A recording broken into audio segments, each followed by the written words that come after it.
Hello, story lovers, and welcome back. Tonight, we're descending into the chilling silence of the city morgue, a place where the dead are supposed to rest. But as we're about to find out, some secrets refuse to be buried. The city morgue was Anil's last resort. A quiet job, they said. Minimal human interaction. Perfect for a young man trying to escape the noise of his own life. The head mortician, a grizzled man named Harris, gave him a quick tour. "It's straightforward," Harris grunted, his voice raspy. "Log the arrivals, keep the place clean, and don't get spooked by the silence. The residents here are the quietest neighbors you'll ever have." Anil's first few nights were uneventful, almost mind-numbingly dull. He'd mop the sterile floors, the scent of antiseptic burning his nostrils, and organize paperwork under the cold, fluorescent lights. The silence was absolute, broken only by the hum of the refrigeration units. He started to think this job might actually be easy, a peaceful, if slightly morbid way to earn a paycheck. But then it started. It was subtle at first, a flicker. The light directly above the cold storage drawers would wink out for a split second, then come back on. Anil dismissed it as faulty wiring. This was an old building after all. But it happened again the next night, and the night after that. And it was always the same light, the one right above drawer number 7. A strange curiosity began to gnaw at him. Harris had told him to leave the drawers alone unless he had a specific reason to open one. "Respect for the departed," he'd said. But the flickering light seemed to be calling to him like a beacon in the quiet dark. One night, after a particularly long series of flickers, Anil couldn't take it anymore. His heart hammered against his ribs as he approached the wall of stainless steel doors. He wiped his sweaty palms on his scrubs. Drawer number 7. The handle was cold, almost unnaturally so, sending a shiver up his arm. He took a deep breath, pulled, and the drawer slid out with a low metallic groan that echoed through the empty hall. The body inside was that of an old man, his skin pale and waxy. But it wasn't the sight of the corpse that made Anil's blood run cold. It was the expression. The man's lips were pulled back into a wide, impossibly cheerful smile.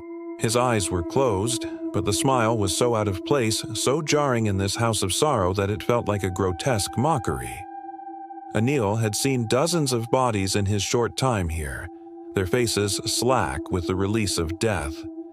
He'd never seen one smile. He quickly slammed the drawer shut, the sound booming in the silence.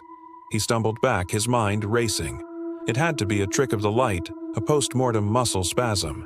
He tried to rationalize it, to find a logical explanation, but the image was burned into his memory. The pale skin, the closed eyes, and that wide, silent grin. He spent the rest of his shift jumping at every sound, his eyes constantly darting back to the unwavering light above drawer 7. The next night, his anxiety was a living thing in the room with him. He tried to focus on his tasks, but his gaze kept being pulled back to that drawer. The light didn't flicker tonight, it was steady, almost daring him. Around 3 a.m., when the silence of the city was at its deepest, he knew he had to look again. He had to prove to himself that he'd imagined it. He approached drawer 7 with a heavy sense of dread. He pulled the handle. The drawer was heavier this time, or maybe it was just his fear weighing him down. He braced himself and looked inside. The body was still there, but something had changed. The smile was wider. The corners of the mouth seemed to be stretched further, an anatomical impossibility, and one of the man's eyes was now slightly ajar, a sliver of milky white peeking through. Anil choked back a scream and slammed the drawer shut so hard the entire bank of units rattled. He ran to the office and locked the door, his body trembling uncontrollably. This wasn't normal. This wasn't a muscle spasm. He thought about calling Harris, but what would he say? "The corpse in drawer 7 is smiling at me and I think it's getting happier." He'd be fired, or worse, committed. He decided to wait for morning. He would tell Harris he was quitting. This job wasn't worth his sanity. He spent the rest of the night huddled in the office, watching the door, praying for the sun to rise. When Harris arrived the next morning, he found the morgue empty.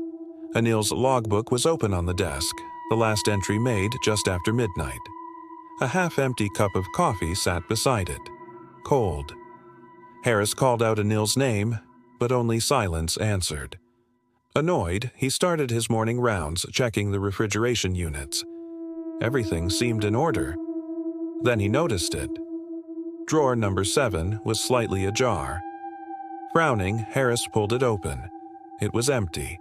The gurney was bare, the white sheet folded neatly at the foot. A quick check of the logs confirmed the drawer should have contained the body of an unidentified elderly man. Harris felt a knot of unease tighten in his stomach. He checked the security logs. The last person to enter or leave the morgue was Anil at the start of his shift. No one else had come in. No one had gone out. The police were called. They searched every corner of the morgue, then the entire hospital. They reviewed the security footage from every camera in the building. There was no sign of Anil. There was no sign of the missing body. It was as if they had both vanished into thin air from inside a locked room. The case went cold almost immediately. Anil was officially listed as a missing person. The disappearance from the city morgue became a local legend. A ghost story told to scare new medical students. Harris retired a year later, haunted by the inexplicable events of that morning. But the story doesn't end there. Years later, in a different city, hundreds of miles away, a new morgue is built. A young, eager mortician takes the night shift, happy for the quiet work. On his third night, he notices something strange. A persistent flicker in the light above one of the cold storage units, the one labeled drawer number 7. Driven by a curiosity he can't explain, he opens it, and inside, he finds a body. It's an old man he doesn't recognize, and the man is smiling, a wide, welcoming, terrifying smile. The young mortician feels a strange calm wash over him. He doesn't feel scared. He feels invited. The next morning, the staff arrive to find the morgue empty. The young mortician is gone, and so is the smiling man from drawer number 7. The cycle, it seems, continues. What do you think happened to Anil? And what is the entity in drawer number 7? Let me know your creepiest theories down in the comments.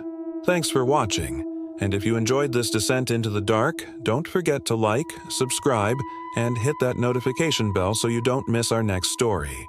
Stay safe, and whatever you do, try not to work the night shift.